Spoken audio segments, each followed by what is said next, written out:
တင်ကြားကြီးမှာဆိုလို့ရှိရင်အမျိုးအစားနှစ်မျိုးရှိမယ်တစ်မျိုးကတင်ပေးတဲ့သူတွေပေါ့နောက်တစ်မျိုးကတော့တင်ယူတဲ့သူတွေပေါ့တင်ပေးတဲ့သူတွေကတော့ဘယ်အချက်လက်သူတို့ဗာတင်မှာလဲဆိုတာကိုကြိုတင်သိတဲ့အတွက်သူတို့ကကြိုပြီးတော့လေးလာတာပေါ့လေးလာပြီးတော့လို့ရှိရင်ကျမတို့သေချာတင်ပေးတယ်เนาะအချက်အလက်တွေသေချာမှတ်တယ်သေချာတင်ပေးတယ်အဲ့ဒါတင်ပေးတဲ့သူတွေကပိုင်းရပြီးသွားတယ်အဲ့ဒီမှာတင်ယူတဲ့သူတွေရဲ့အချက်အလက်ပြောပြမယ်เนาะတင်ယူတဲ့သူတွေကဘာလုပ်ရမလဲဆိုတော့ကိုကလာပြီးတော့စိတ်ဝင်စားနဲ့လာတင်ရမယ်ဆိုတော့စိတ်ဝင်စားရင်လိုက်တွေးပေးရမယ်။အော်ဒါကဘာကြောင့်ဖြစ်သွားလဲ။ဒီဆရာမပြောတာဒါကဒီနေရဒါကဘာကြောင့်ဖြစ်သွားလဲ။အဲ့လိုတွေးနေတဲ့နေရာမှာတနေရာမှာထောက်သွားပြီ။မသိတော့ဘူးဆိုရင်ကျမတို့ကိုသင်ပေးနေတဲ့ဆရာမတို့သိချသွားမိရမယ်နော်။ဒါနားမလဲတာကိုမေးရမှာသင်ယူနေတဲ့သူရဲ့တာဝန်ပါ။နားမလဲတာကိုမေးတော့မှသာဆရာမတွေကပြန်ပြီးတော့ပြောပြပေးနိုင်မှာဖြစ်ပါတယ်။ဆိုတော့အဲ့ဒါဆိုတော့ကိုနားမလဲချက်ချင်းမေးကြပါလို့ပြောချင်ပါတယ်နော်။ Okay ဒါဆိုရင်ကျမတို့ဒီမှာသင်ပေးတဲ့သူတွေကတော့သင်ယူတဲ့သူတွေက why ဘာကြောင့်လဲဆိုတဲ့အရာတွေကိုကျမတို့ကဒီအချက်ကြောင့်ပါဒါကြောင့်ပါဆိုတာကိုဖြေရှင်းရတယ်အဲ့တော့ကျမစာသင်တဲ့တောက်လျှောက်မှာကျမရဲ့တပည့်လေးတွေရဲ့နားမလည်မှုဘာကြောင့်လဲဆိုတဲ့ဟာကိုကျမကဖြေရှင်းပေးခဲ့ရတာအများကြီးရှိတယ်အဲ့ဒီမှာဖြေရှင်းတဲ့အချိန်မှာတားတဲ့သမီးတွေကနားလည်သွားတဲ့အချက်တွေရှိတယ်ဒီလိုလေးရှင်းလိုက်လို့ရှိရင်တို့ကဒီလိုလေးနားလည်သွားတယ်ဆိုတဲ့ဟာရှိတယ်အဲ့တော့ကျမအခုဗီဒီယိုတွေဖန်တီးတဲ့အချိန်မှာဒီသင်ခန်းစာလေးနဲ့ပတ်သက်တဲ့နော်ဒီသင်ခန်းစာမှာဆိုရင်ဒီကလေးကိုဒီလိုရှင်းပြလိုက်တာနားလေတယ်ကလေးအများစုနားလေတဲ့အချက်တွေကိုကျွန်မကထည့်ပြီးတော့ပြောပြပေးထားဖြစ်ပါတယ်အခုဒီဗီဒီယိုကလေးမှာတော့ကျွန်မကအပိုင်းကိန်းเนาะ fraction တွေကိုအပေါင်းမယ်နှုတ်မယ်ဆိုလို့ရှိရင်ဘယ်အချက်တွေကအဓိကထားရမယ်ဘယ်အချက်လေးတွေကိုဘယ်လိုမှတ်ရမယ်ဆိုတဲ့ဟာတွေเนาะထည့်ပြီးတော့ပြောပြပေးထားပါတယ်ဒီအပိုင်းကိန်းအပေါင်းနှုတ်မှာတော့ကျွန်မကအပိုင်းကိန်းစစ်တွေပဲမသုံးတာပဲနဲ့အပိုင်းကိန်းရောတွေကိုတွက်ပြထားပါတယ်ဘာဖြစ်လို့လဲဆိုတော့သူကကိန်းပြည့်လဲပါမယ်အပိုင်းကိန်းစစ်လဲပါမယ်အဲ့ဆိုဘလို့ဖြည့်ရှင်းလဲဆိုတာကိုမနဲ့တူတူလိုက်ပြီးလေ့လာကြည့်အောင်နော်ဒီပု္ပ္ပစာလေးကိုကျမတို့တွက်ကြည့်ကြမယ်နော်ဒီပု္ပ္ပစာလေးကိုတွက်မယ်ဆိုလို့ရှိရင်ကျမတို့10 4/5 1/4 ဒါက mixed fraction ကိန်းရောဖြစ်နေတယ်ဆိုရင်ကျမတို့ဘယ်လိုနည်းနဲ့တွက်လို့ရလဲဆိုတော့ကိန်းပြည့်အချင်းချင်းကိုပေါင်းမယ်ပိုင်းကိန်းစစ်အချင်းချင်းပေါင်းမယ်ဆိုတော့တခုပြည့်သွားအချင်းချင်းပေါင်းမယ်အဲ့ဒီမှာအရေးကြီးတာဒီကျမတို့ကိန်းပြည့်နဲ့ကိန်းစစ်တွေကြားမှာအပေါင်းဆိုင်ရှိတာနော်ကိန်းပြည့်နဲ့အပိုင်းကိန်းစစ်တွေကြားမှာအပေါင်းဆိုင်ရှိတာအဲ့ဒါအမြောက်လို့ထင်နေမှာဆိုလို့အဲ့ဒါဆိုရင်ကျွန်မဒီမှာရေးပါပြီ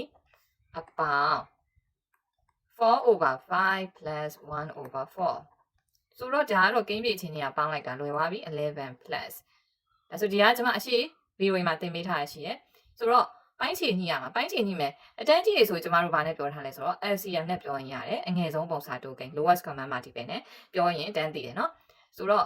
့အငယ်တန်းဒီမှာဆိုရင်တော့ကျမတို့ကကြီးတဲ့အလီကိုဆိုခိုင်းရမယ်နော်9တက်လီဆိုတော့4လီမှာတော့ပြန်ကြည့်ရမယ်လို့ပြောတယ်ဆိုတော့4တက်လီက4 5မရှိဘူး4နှစ်လီဆိုလို့ရှိရင်တော့8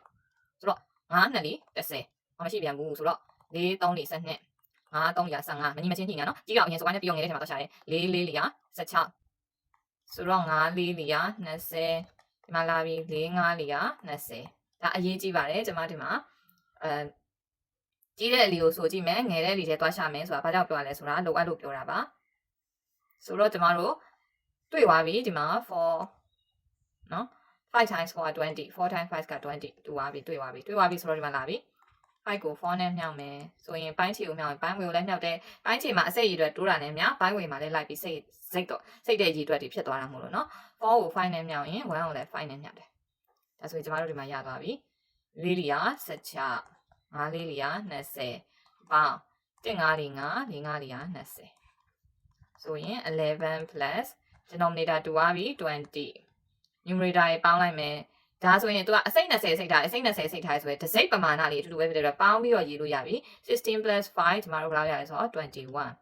ဆိုတော့ဒီမှာကိန်းပြည့်နဲ့အပိုင်းကိန်းနဲ့ခြားအပေါင်းဆိုင်ကိုကျမတို့ဖြောက်ရေးလို့ရပါတယ်11 21/20အဖြေကတော့ရသွားပါပြီရှင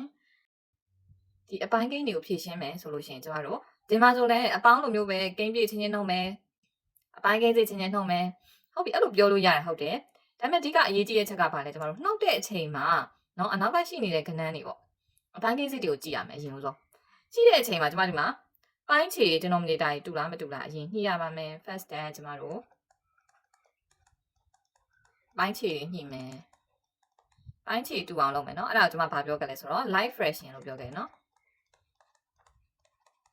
light fraction ဖြစ်အောင်လုပ်မယ်ဟုတ်ပြီเนาะ ပိုင်းခြေတူအောင်လုပ်မယ်ဆိုတော့ဒီမှာ10 okay ဒါဆိုရင်5လေးထဲမှာ10ရှိလားသွားစစ်တယ်စစ်တော့5 to 10ရှိရပါရှိရဆိုတော့ AC ပဲကျမတို့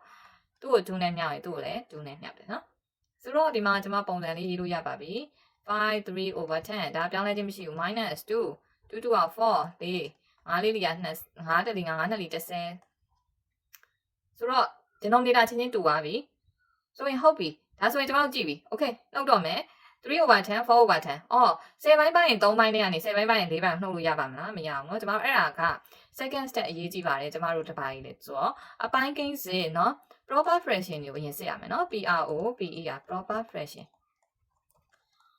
အရင်ဆက်လိုက်သူနှုတ်လို့ရတာများမရအောင်ဆိုကျမတို့ဘာလုပ်ရတော့မလဲအပြည့်ထဲကနေ carry လောက်ကြတော့မယ်เนาะ test တဲ့ကျမတို့ကကိန်းပြည့်ထဲကနေเนาะ whole number တွေအကူညီသွားတောင်းမယ်เนาะWHOLE whole number စီကနေကျမတို့ကတစ်ခုယူမယ်whole number မှာတစ်ခုယူပေါ့เนาะအဲ့လိုလေးရေးလိုက်မယ်ဒါအလွယ်နည်းပေါ့ဒါဆိုတော့ယူရမယ်เนาะဆိုရင်ဒီမှာဘာဖြစ်သွားမလဲဆိုတော့ okay 5ကတစ်ယူလိုက်တဲ့အချိန်မှာဘာဖြစ်သွားလဲ4ဖြစ်သွားပြီဒီကိုဘယ်လောက်ရောက်လာမှာလဲသိချင်တယ်ဆိုရင်ကျမဘာလဲဆိုတော့ဒီမှာအပိုင်းခြေကတန်းဖြစ်နေတာ哦เนาะ denominator ကတန်းဖြစ်နေ DENOMINATO က denominator ကဘာဖြစ်နေတာလဲဆိုတော့10ဖြစ်နေရဆိုလို့ရှိရင်ကျမတို့က